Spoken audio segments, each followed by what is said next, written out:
is you would maintain lifetime coverage, so your child would be covered under that. However, if it's your turn to drive and you're transporting your neighbors from down the street, their kid, and they only had a $250,000 policy, and you get into an accident and they exhaust their $250,000, they can come after you for excess medical. So it's not where you have to check everybody's insurance before you have them get into your car, but just know that the way this is, you can have lifetime coverage still, and unless that person lives with you, it does not matter. It relies on what they have. The other thing that I've had brought up, and this brings up an interesting point, what if you have divorced parents and there's equal custody? And one person maintains lifetime coverage, and the other one selects $250,000. How does that come into play? Because that child would then be a resident relative of both homes. The legal answer that I've been given on that is they would go to whichever parent they were with at the time the accident happened. So even though they could have lifetime available to them, that could be affected differently. So in those cases, it's important that both parents make sure they maintain lifetime coverage so that their child has the coverage that they need. Now, with me, in May, I'll be 5 years that I used to run over there in Dodge Ram, and I got lifetime medical, but is that gonna go away after No. a certain time? You will, anyone who's currently receiving lifetime care will continue to get lifetime coverage. Okay, But how those benefits are going to be used and you're gonna be able to access them is gonna be different. That's what we're gonna be getting into here, okay? okay. So any other questions on the PIP choice, the assigned claims, or anything associated with it? And if you think of questions to go along, obviously you can stop and ask about whatever, and I'll take questions at the end of that as well. All right, I want to move into a couple other things, and utilization review. Oh, yeah. So they're getting rid of PIP, but how much would that decrease a person's policy? Not much.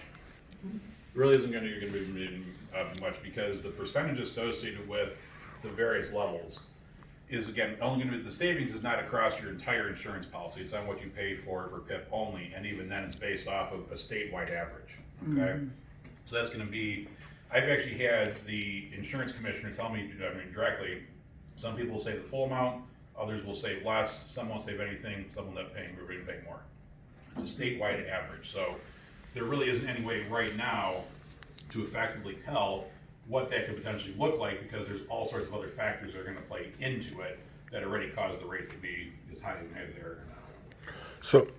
So you said if you're receiving lifetime benefits right now, Right, you will continue to receive. correct. You're not gonna be capped at 250 or 500. Anyone who is receiving lifetime benefits will still have access to lifetime benefits, but there are changes that are going to impact everybody. So what those lifetime benefits might look like for that person is gonna be very, very different, and that's what I'm gonna go over now. Okay. So the one issue, utilization review. This is something that goes into effect July 1st, 2020. There is no definitive rules on what this is going to look like. The Department of Insurance released draft rules about a month and a half ago. They took feedback from several groups that are very invested into this issue. On the provider side, the trial attorneys who fight for accident rights, they also weighed in on this and provided significant details on how this need to be changed. Just yesterday, the Department of Insurance released their second draft. I haven't had a chance to read through all of it. From what I've seen, it's an improvement, but there still are things that we're going to have to be mindful of. Now, what this process means is that starting July 1st, the insurers can pull any file and do a utilization review to make sure that what is being provided to that injured person is considered medically appropriate.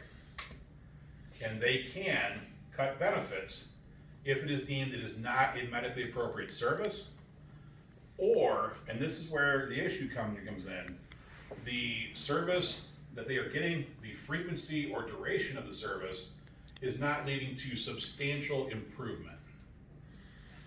Now that's where it's gonna become a significant issue, because there's a lot of therapies and rehabs out there that are not able to really get to substantial improvement. It's a much slower process of improvement, but it's also critically important so that there isn't regression. So that somebody can get to the level that they're at and maintain that and then slowly start to work on things. That's one of our concerns, that they have to look at that, because that's an overall reality. You're not always gonna be able to prove substantial improvement. So we're looking to see how it's gonna end up playing out. But in the meantime, what needs to happen is that providers have to do what they can right now to start looking at anyone that they provide services to who they feel is a risk for this process.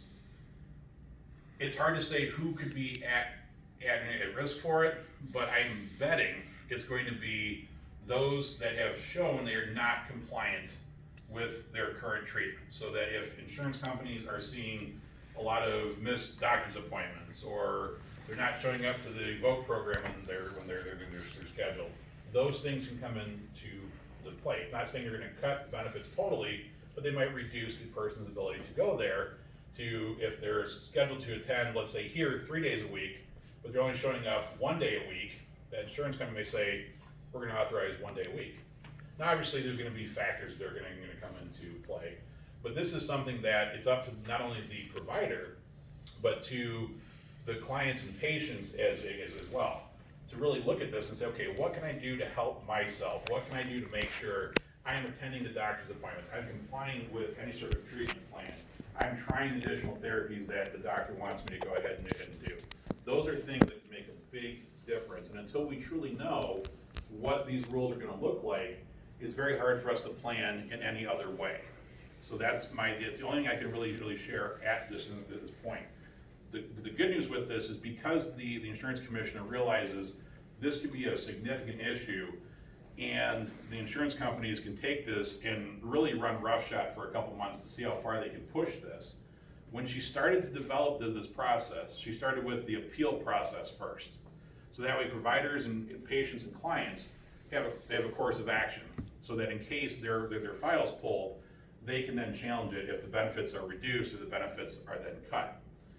For the provider, once utilization review is pulled on a file, all payments can stop. So even if they're doing a utilization review on, let's say, an occupational therapy clinic, but then yet they are transported, they live in a residential rehab program, and they attend here, they could stop all payments while that process happens. They can also require all the providers to provide a tremendous amount of supporting documentation.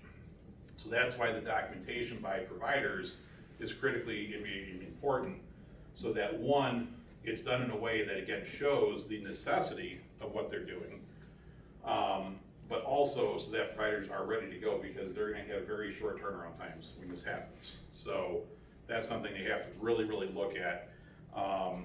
And it's the unfortunate reality that providers have to start looking at each patient or client of theirs as they admit them, or as they're currently serving.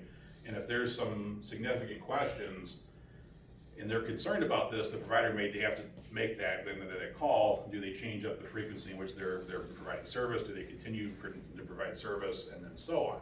Same thing goes when a provider goes to intake someone now. The questions need to be asked right now is this assigned claims? And do you have a medical tort case associated with it? Because if that's the case, then the provider has to know this person has $250,000, and that it's possible the only way that they'll get paid for the service is if that person sues the at-fault driver. Once PIP choice goes into effect, then providers have to ask a third question. Is this assigned claims? That one stays in effect. Is this PIP choice? And if so, what level? And then do you have a medical tort claim associated with it? Because if anyone has less than lifetime coverage, they potentially could have to then sue. So that's something that literally from the hospitals all the way on out throughout somebody's care, those questions really should be asked. And it's up to that provider to determine what level of risk they're willing to take on, and if so, how long they're willing to take it on before they need some sort of answer. The unfortunate part is utilization review did not include a pre-authorized component to it. So if somebody has $250,000, they go through 225 in the hospital, they get discharged out, and they need to go somewhere else. They're not going to know unless they have a case manager who's very involved or an adjuster who's willing to share how much is left. And I've even questioned this with state rep senators and the insurance commissioner, and the answer's been, well, make sure your bill gets in first. Because it's literally going to come down to the first bill in is the first one paid. And even if a hospital had provided service and they're just delayed billing, once that cap's met, the cap's met. And the providers are going to be stuck standing there looking at how they're going to try and cover that. And that's why it's important to know that if the person has a medical tort claim, because then you may be relying on that person to then sue for any of the benefits that they may be getting. So does that mean doctors aren't gonna wanna see you, like? they No, do now? I mean, are they gonna be like leery about being our physicians? I wouldn't say that they're gonna be leery. I think they're gonna be more leery right now as they kind of wait to see how this ends up playing out. I know there have been some physicians that have already decided we're just not gonna deal in an auto. So it is reducing the number of physicians, providers, and anyone else that provides any sort of service. But there's still a large number out there, so, but I mean, you're right, it is something that this will, and it already has, had the overall effect on reducing somebody's access. Well, for example, my therapist, they were like saying, you know, they sent me for the IME or whatever, and they said, oh, as of December, that's the last we can see you. And when I went like the last week of December, they were like, okay, we'll never see you again. Find a new therapist. You know, you'll have to pay for it. Because State Farm decided they're not going to pay for it no more. The IME component, though, is one thing I did want to mention. That's one good thing that came out of this. The IME doctors are no longer able to just be insurance company doctors that just do IMEs really? only. Yes. They have to have a certain balance. I don't remember the number, but they have to have a certain amount of their time spent in that practice in which they're doing the IME for. So you can't have a podiatrist doing a traumatic brain injury IME like would sometimes happen. And you can't have doctors that just do IMEs only and are just there to crank through cases. That's no longer the case. They have to have a balance, and they have to actually have an active practice where they are providing the care, the same thing they're doing those evals on. So that is one positive that ended up coming out of this. That is a good positive. Yes, definitely. All right. So utilization review, again, I wish I had more information to go on, but literally we as an industry do not have any more detail than that. We can only talk about the way the law is currently written and what we think is going to end up happening. But obviously, as additional changes happen and things come out, updates will be provided to everyone. So, all right. Another provider-focused issue, but this. Oh, yeah. Now, when a person sues another person, and you know, maybe this something that needs to be asked to someone else. To what extent are they allowed to sue the person to? In other words, can you sue the person in such a way as just put the person in poverty? Oh, definitely, because here's the thing you gotta keep in mind. If somebody has less than lifetime coverage, any medical costs or rehab costs that person's gonna have, if those benefits have already been gone through, they have no option but to sue the at-fault driver. So any assets you have, your home, your car, savings, any of that stuff is at great risk.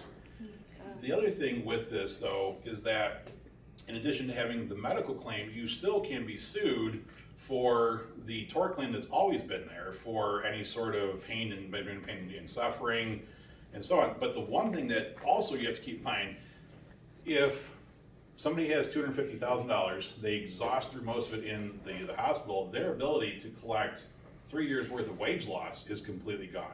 So they can now sue you for not only, it used to be was for excess wage loss, but they can now sue you for initial wage loss as well. So it's a significant risk, and this is something that all of us as people living in Michigan have been at risk of since June 11th. As I said, that change went into effect the moment the governor signed this.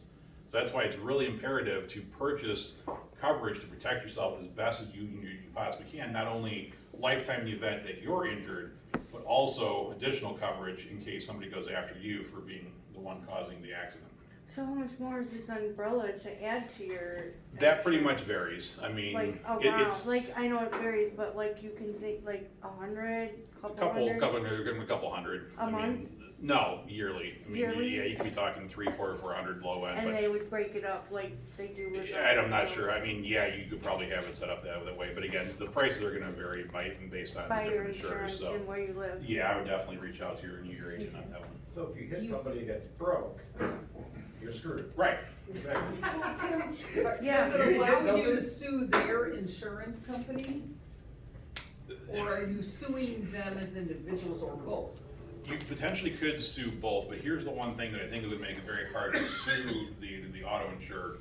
If somebody chooses less than lifetime and coverage, there's a 4-page document that they have to sign, which explains that by signing this, I understand what I am at risk for and what I am giving up. So this is something that, when this was enacted, the state said, this is gonna be how we're going to educate drivers, to help them understand. I've seen the form, it's 4 pages of legalese. It's gonna get tucked in with all the other insurance documents that nobody reads, and they're just gonna go ahead and sign it. But the main reason why they put this into place is because it provides protection to not only the insurance company, but the agent who's also then selling it. So that's why I think it's gonna be difficult, because they can say, well, this person signed it, said they understood the lifetime options there. They elected to go with less than lifetime coverage, and therefore, we are not liable, but the at-fault driver is. And if you're out of state, you would just sue the person, you wouldn't be suing the insurance. Well, no, because out of state, like in Ohio, if you had an auto accident and you're both from Ohio and you needed additional treatment and care, you would sue the auto insurer and then the individual. You didn't do that in Texas, it was a little different. All right, so moving on, If I have lifetime coverage, Lifetime and I was coverage. at fault, does my lifetime coverage cover me? You know what I mean, like you're saying, if I did, the people that didn't have lifetime, I hit somebody that didn't have lifetime coverage, they could still sue me if you're at fault, yes. Yeah, that's what I was. Yep. You have to get your umbrella policy through whatever auto insurance, you can get an umbrella policy through a different Yeah, carrier, it doesn't yeah, matter, it doesn't have to be carrier, the same. But it doesn't just cover auto insurance. Right. That Right, covers but your anybody's. health- Right. Right, but that's why I know it has to be with your primary carrier already, or you can go to a different carrier to No, cover. if you have it, yeah. All right, the accreditation. This is something that the Michigan Brain Injury Prevention Council has pushed for a number of years, and that's to make sure that any neurological rehab clinics are accredited. And when you hear the term neurological rehabilitation clinics, you kind of understand what they're getting at. You're thinking of the larger clinics and so on. That's the